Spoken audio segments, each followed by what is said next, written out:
हिम्मत, हौसले और जुनून की 3 कहानी।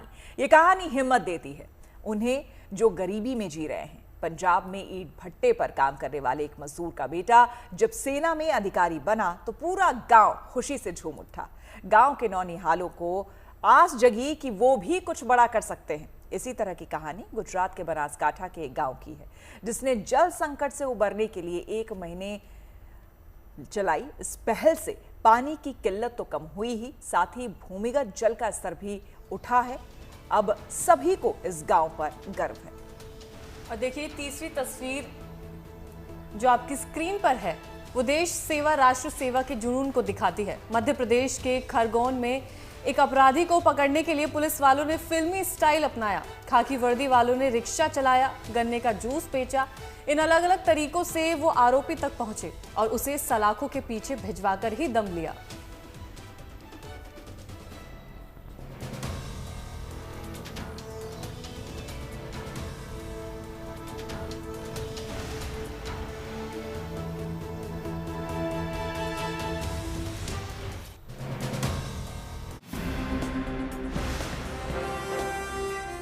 ये दोनों वो अपराधी हैं जो पुलिस को गच्चा देकर मध्य प्रदेश के खरगोन से फरार हो गए थे। लेकिन पुलिस ने जिस तरह जाल बिछाकर इन दोनों को धर दबोचा वो बेहद दिलचस्प है।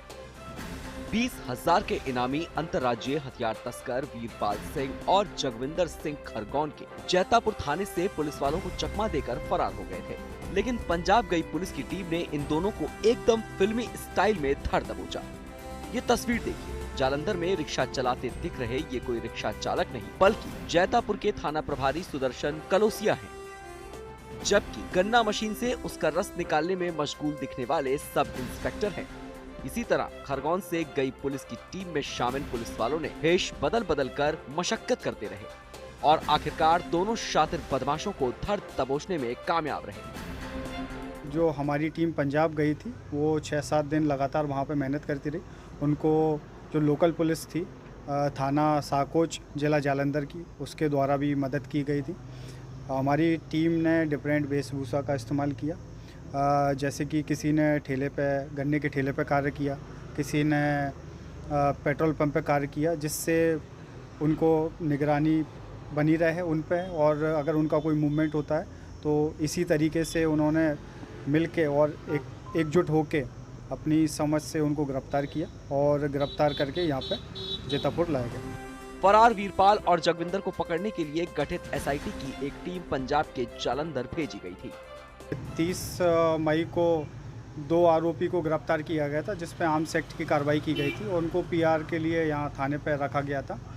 पीआर के दौरान ये पुलिस को चकमा दे के भाग गए थे और उसके भागने के बाद उन पर 262 बीएनएस के अंतर्गत एक अपराध पंजीबद्ध किया गया था और डीआईजी साहब के दिशा निर्देश में एक मीटिंग ली गई थी उनको फरार आरोपियों को पकड़ने के लिए, जिसमें एसआईटी का गठन हुआ था। एसआईटी का नेतृत्व मेरे द्वारा किया जा रहा था और उसमें 5 टीमें बनाई गई थी, जिसमें एक टीम का नेतृत्व हमारे थाना प्रभारी जैतापुर सुदर्शन कर रहे थे, जो टीम पंजाब भेजी गई थी।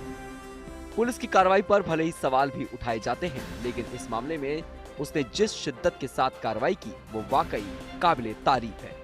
खरगोन से उमेश रिवलिया और भोपाल से रवीशपाल सिंह के साथ bureau report, good news today.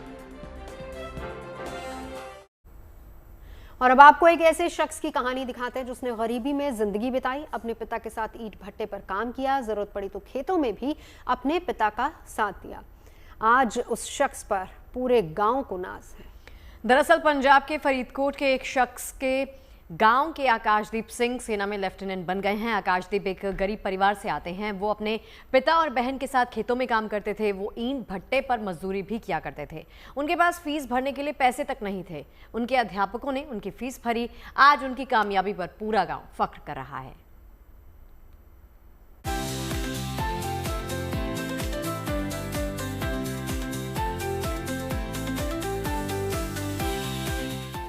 Laddu बांटे जा रहे हैं, लोगों का मुंह मीठा कराया जा रहा है। देखकर साफ पता चलता है कि माहौल खुशी का है, और हो भी क्यों नहीं। आखिर इस परिवार का बेटा भारतीय सेना में लेफ्टिनेंट जो बना है। ये तस्वीरें पंजाब में फरीदकोट के सुखिया गांव की हैं। यहाँ के रहने वाले आकाशदीप सिंह ने सेना में ओहदा हासिल करके न केवल अपने परिवार बल्कि पूरे गांव का नाम रोशन कर दिया है। ਝੋਨਾ ਲਾਉਂਦੇ ਰਹੇ ਜੀ, ਪੱਠੇ ਤੇ ਵੀ ਕਰਿਆ ਤੇ ਬੱਚੇ ਪਹਿਲਾਂ ਤੋਂ ਹੁਸ਼ਿਆਰ ਸੀ, ਜਾਨੀ ਕਿ ਪੜ੍ਹਨ 'ਚ ਉਹ ਹੌਸਲਾ ਵੱਧਦਾ ਰਹਿੰਦਾ ਸੀ ਵੀ ਚੱਲ ਸਾਡੇ ਬੱਚੇ ਘੱਟੋ ਘੱਟ ਵੀ ਅਸੀਂ ਤਾਂ ਜਿਹੋ ਜਿਹੇ ਹੈਗੇ ਆ ਤੇ ਬੱਚੇ ਪੜ੍ਹ ਤਾਂ ਰਹੇ ਆ ਤੇ ਉਹ ਵਾਹਿਗੁਰੂ ਨੇ ਅੱਜ ਉਹਨਾਂ ਦੀ ਮਿਹਨਤ ਨੂੰ ਰੰਗ ਭਾਗ ਲਾਤੇ ਤੇ ਸਾਨੂੰ ਬਹੁਤ ਗਰव ਹੈ ਗੱਲ ਦਾ। आकाशदीप की कहानी बयां करते हुए उनका परिवार काफी भावुक हो जाता है। बचपन से मजदूरी करके पढ़ाई करने के बाद आकाशदीप को वायुसेना में हवलदार की नौकरी मिली थी, लेकिन उनके हौसले बुलंद रहे। फिर नौकरी के साथ पढ़ाई और तैयारी करते हुए आकाशदीप ने आखिरकार वो मंजिल हासिल कर ली जिसकी उन्हें तमन्ना थी। बेटा जी बहुत मेहनत करते सीगे बच्चे, पढ़ाई बहुत वधिया कीती उन्होंने, पट्ठे का काम कीता सी ते बस बच्चों को यही कहना सी जे बेटा पढ़ लोगे तो कुछ बन जाओगे तुसी ते साडी भी गरीबी दूर हो जाऊगी। परमात्मा ने साडी गरीबी दूर की है। बच्चों को यही कहना है भी तुसी पढ़ो अगे सारिਆਂ ਨੂੰ साडा ते भी तुसी आपदे मां प्यो दा नाम रोशन करो, पिंड दा नाम रोशन करो। आकाशदीप फिलहाल ट्रेनिंग पर है, लेकिन घर में बधाइयों का तांता लगा हुआ है, क्योंकि आकाशदीप ने ऐसी मिसाल पेश की है जो गांव के हर बच्चे के लिए प्रेरणा बन सकती है। फरीदकोट से प्रेम पासी के साथ bureau report, good news today. और अब खबर गुजरात से, जहां के बनासकांठा जिले में किसानों ने कमाल कर डाला है। यहां दशकों से पानी की समस्या थी, जिसके चलते खेत सूख रहे थे और फसलें बेजान हो रही थी। लेकिन फिर किसानों ने कुछ करने की ठानी और देखते ही देखते सब कुछ बदल गया। यहां किसानों ने एक अभियान चलाकर खेत तालाब की शुरुआत की। मतलब एक खेत को उन्होंने तालाब में बदल दिया, जिसकी वजह से यहां बारिश का पानी इकट्ठा होने लगा।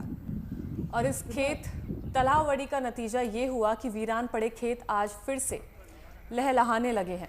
किसान बताते हैं कि बारिश तो होती थी, लेकिन पानी का सही ढंग से इकट्ठा ना हो पाने की वजह से वो बेकार हो जाता था।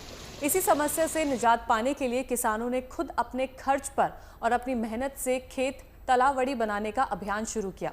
अब तक जिले में 1000 से ज्यादा खेत तालाब बन चुके हैं, जो लाखों लीटर वर्षा जल को सहेज कर रख रहे हैं।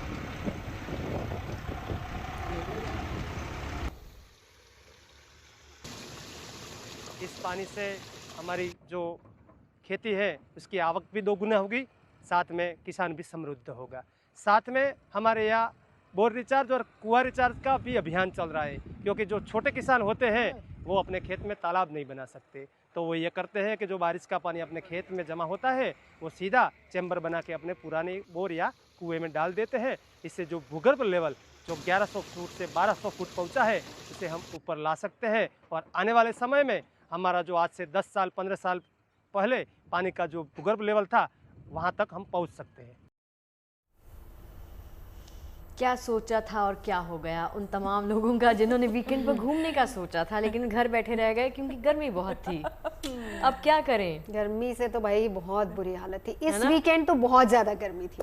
मतलब वो जो जून वाला इफेक्ट हमें लगा था कि जून वाली गर्मी जो है वो मई में आती है, उल्टा हो गया। अब मई वाली गर्मी एक्चुअली शुरू हो गई है। नहीं, किसी ने प्लान बनाया था घूमने का? श्वेता प्लान था घूमने का? थी नहीं यहाँ पे, तो इसलिए ये घूम रही थी। फैमिली ने पूरा प्लान बनाया था, वही वाली बात है, पानी फेर दिया, फिर हमें है ना घर में ही अरमानों पे पानी फेर दिया। खुशी पर मई की आप बात करो तो वहाँ पर अच्छा मौसम था, ठीक है। जून भी ठंडक में ही शुरुआत हुई थी, तो ये लगा था कि शायद इस बार जल्दी खत्म हो जाएगी मतलब बारिश रहेगी और ठंडा ठंडा बना रहेगा। ये जो लगना है ना इसी पे तो पानी फेर। पर वैसे मौसम विभाग ने ये भी कहा था ना कि अभी फिलहाल 8-10 दिन का ब्रेक रहेगा। ब्रेक मतलब कि गर्मी ज्यादा रहेगी और उसके बाद हो सकता है जो फील नौतपा में नहीं हुआ, फील स्टार्ट हुआ है, शुरू होना।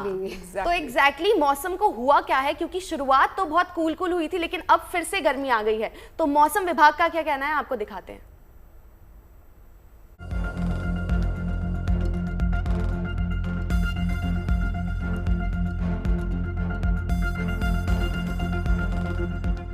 सूरज अपने प्रचंड तेवर दिखा रहा है। सूरज की तपिश से बचने के लिए लोगों को सिर ढककर बाहर निकलना पड़ रहा है। दिन के वक्त पैदल चलने वालों की संख्या तो कम हुई ही है, अब दोपहर में 2 पहिया वाले भी कम नजर आ रहे हैं। इसकी वजह है मौसम की बेरुखी। दिल्ली समेत पूरे उत्तर भारत का ऐसा ही हाल है। हिल स्टेशन से घूम के आ रहे हैं, तो यहाँ का पारा का उतना अनुमान हो नहीं पाया था, एग्जैक्ट अनुमान हो नहीं पाया था। गर्मी जो है बहुत ज़्यादा पड़ रही है।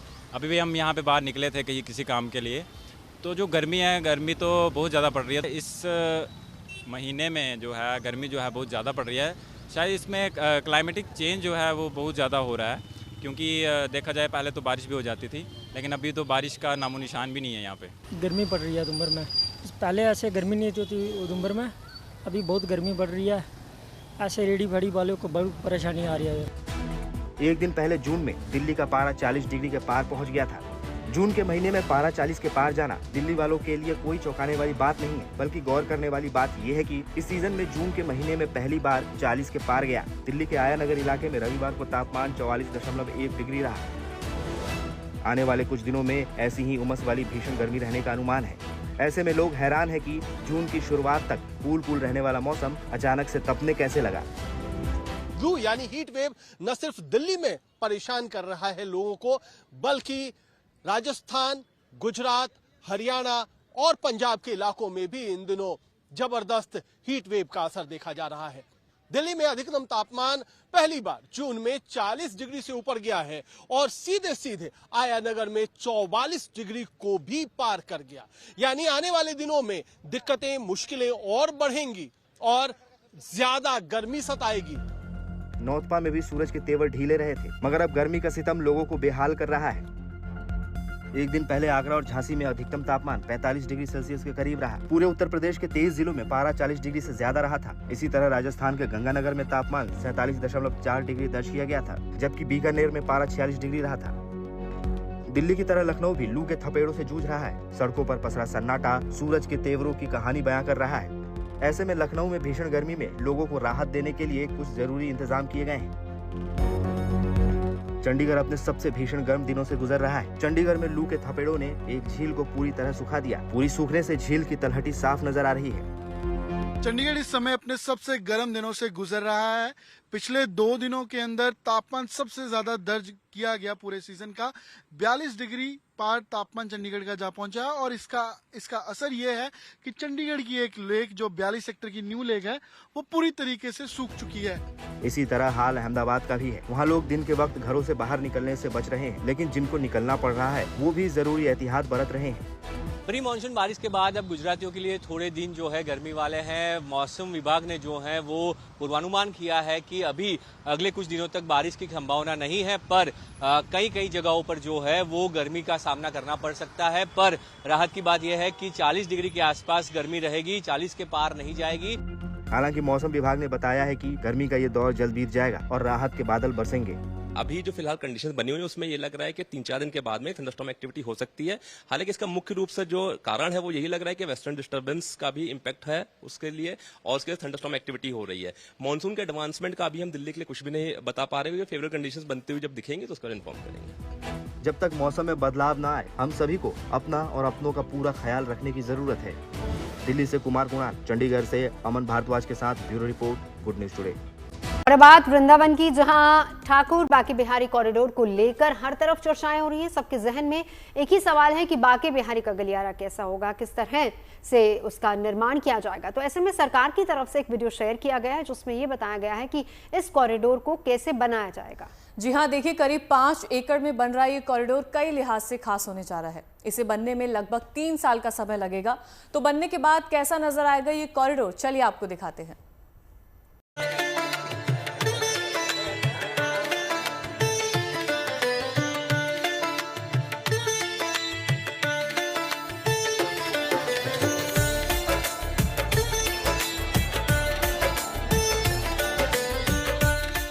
काशी विश्वनाथ कॉरिडोर और उज्जैन स्थित महाकाल लोक कॉरिडोर की शानदार कामयाबी के बाद अब कान्हा की लीला भूमि वृंदावन का कलेवर भी बदलने वाला है।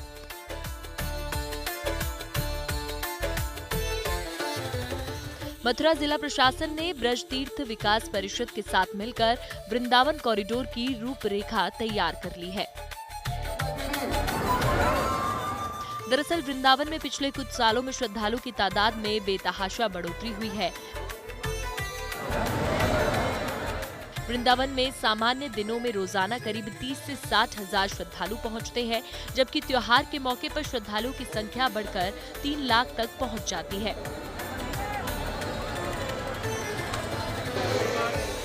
विश्व प्रसिद्ध बांके बिहारी के आसपास स्थित तंग और संकरी गलियां भारी संख्या में आने वाले श्रद्धालुओं के लिए सबसे बड़ी चुनौती साबित हो रही है।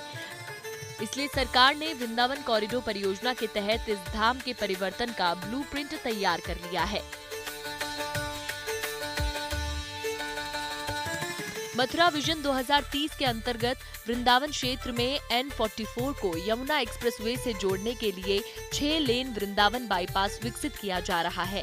इसके साथ ही वृंदावन के पश्चिमी तट पर घनी आबादी वाले क्षेत्र से हटाकर श्रद्धालुओं की पूरी व्यवस्था नदी के पूर्वी तट पर विकसित करने की योजना तैयार की गई है।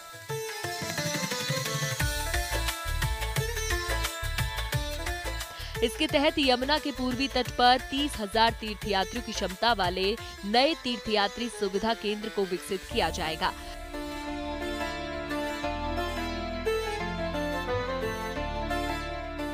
यहीं पर 12 हेक्टेयर भूमि में पार्किंग बनाई जाएगी ताकि वृंदावन को जाम की समस्या से मुक्ति मिल सके। पार्किंग क्षेत्र से तीर्थयात्री पैदल या इलेक्ट्रिक वाहनों के माध्यम से एलिवेटेड रोड और सिग्नेचर ब्रिज का उपयोग करते हुए सीधे बांके बिहारी कॉरिडोर तक पहुंचेंगे।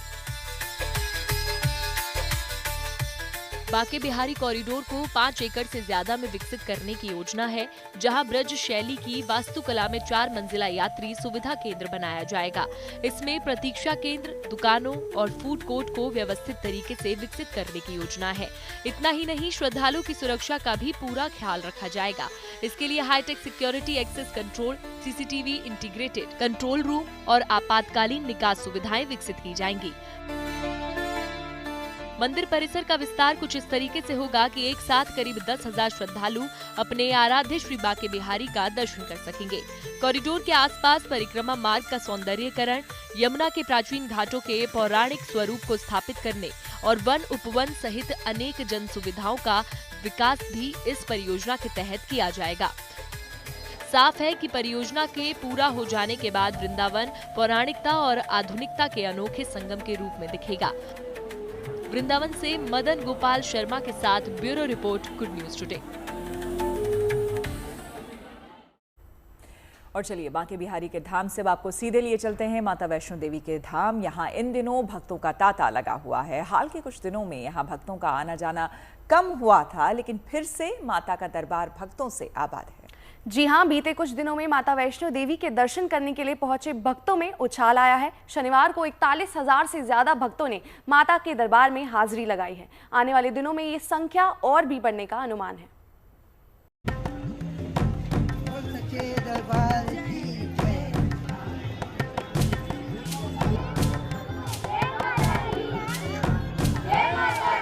हर तरफ माता रानी की जयकारे,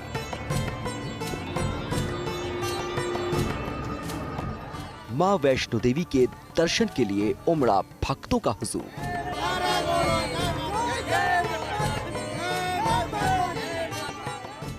जम्मू कश्मीर में हालात सुधरने के साथ ही एक बार फिर आस्था के रंग गहराने लगे हैं।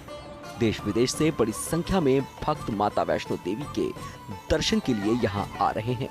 शनिवार को माता रानी के दरबार में हाजिरी लगाने वाले भक्तों की संख्या 41,000 को पार कर गई। 22 अप्रैल के बाद पहली बार इतनी बड़ी संख्या में श्रद्धालुओं ने एक ही दिन में माता वैष्णो देवी के दर्शन किए।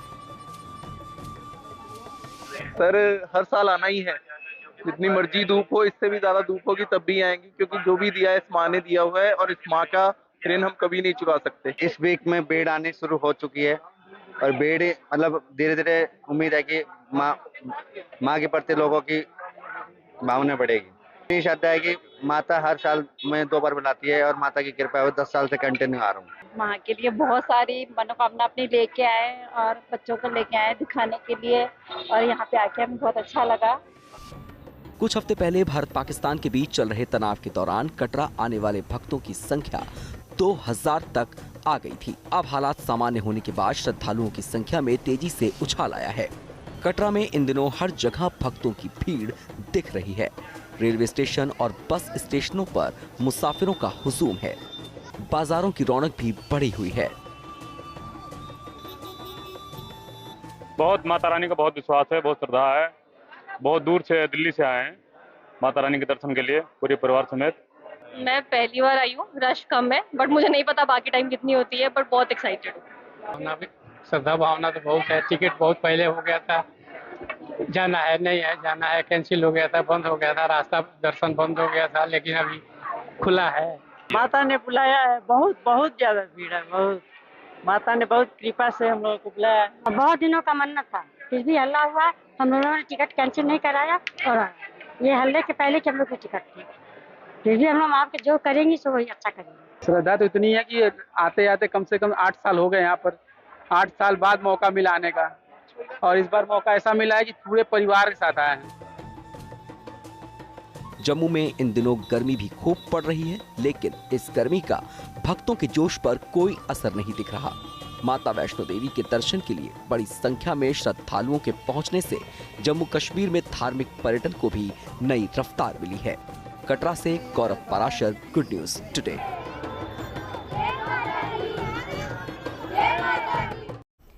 चलिए अब आपको एक और धाम लिए चलते हैं। ओडिशा का पुरी जल्द एक महाउत्सव का गवाह बनेगा। इस बार भी पुरी में भगवान जगन्नाथ की रथ यात्रा की तैयारियां पूरे जोरों शोरों पर हैं। 27 जून को ये पवित्र यात्रा निकाली जाएगी। इसे लेकर 75 से ज्यादा कारीगर रथ निर्माण के कार्य में जुटे हुए हैं। और इसके साथ ही भगवान की स्नान यात्रा को लेकर भी सुरक्षा व्यवस्था की तैयारियों को परखा जा रहा है। स्पेशल मॉक ड्रिल के जरिए मंदिर के बाहर आपातकाल से निपटने की तैयारी की गई है।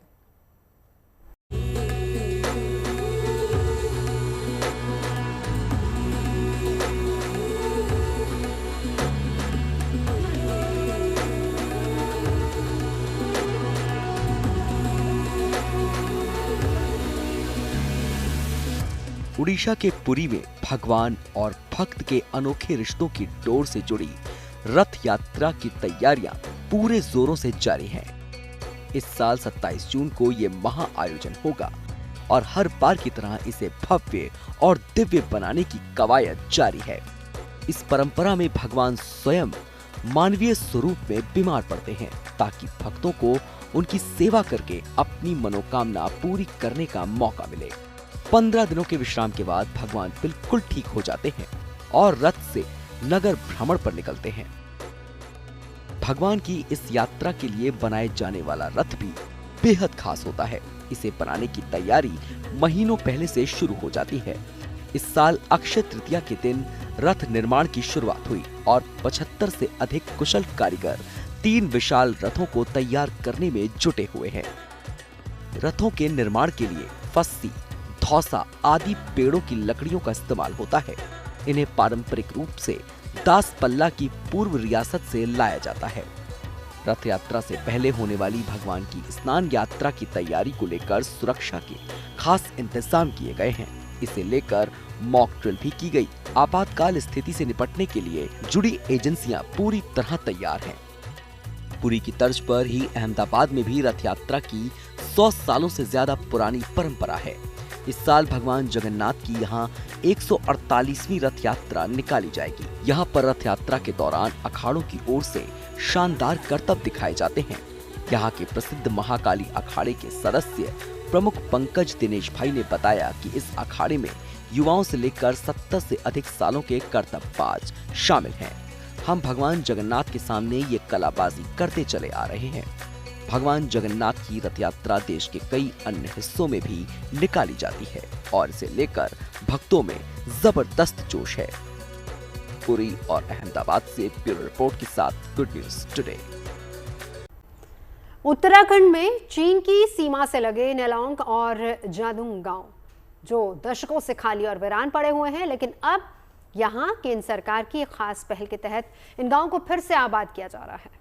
और इन कोशिशों के तहत न सिर्फ इन पर्यटकों के लिए नए रास्ते खुलने की उम्मीद की जा रही है, बल्कि सैलानियों को बॉर्डर एरिया के गांवों की कला संस्कृति को भी समझने का मौका मिलेगा।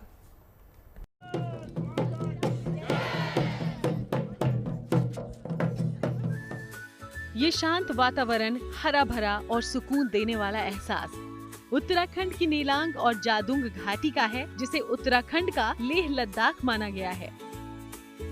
आप देख सकते हैं चारों तरफ ये ट्रांस हिमालय है। जिस तरह से लद्दाख की पहाड़ियां देखने को मिलती है, ठीक उसी तरह से यहाँ इस नेलांग वैली में पूरी तरह से जो है ट्रांस हिमालय की जो पहाड़ियां हैं ये बिल्कुल दिख रही है।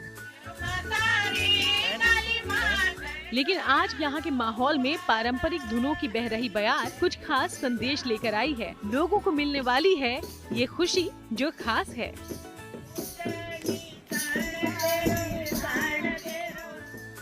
उत्तरकाशी की प्राकृतिक खूबसूरती का पर्याय नेलांग और जादूंग गांव इसलिए चर्चा में है क्योंकि 1962 के बाद से ही वीरान पड़े हैं और अब इन्हें बसाकर यहाँ पर्यटन को बढ़ावा दिया जाएगा।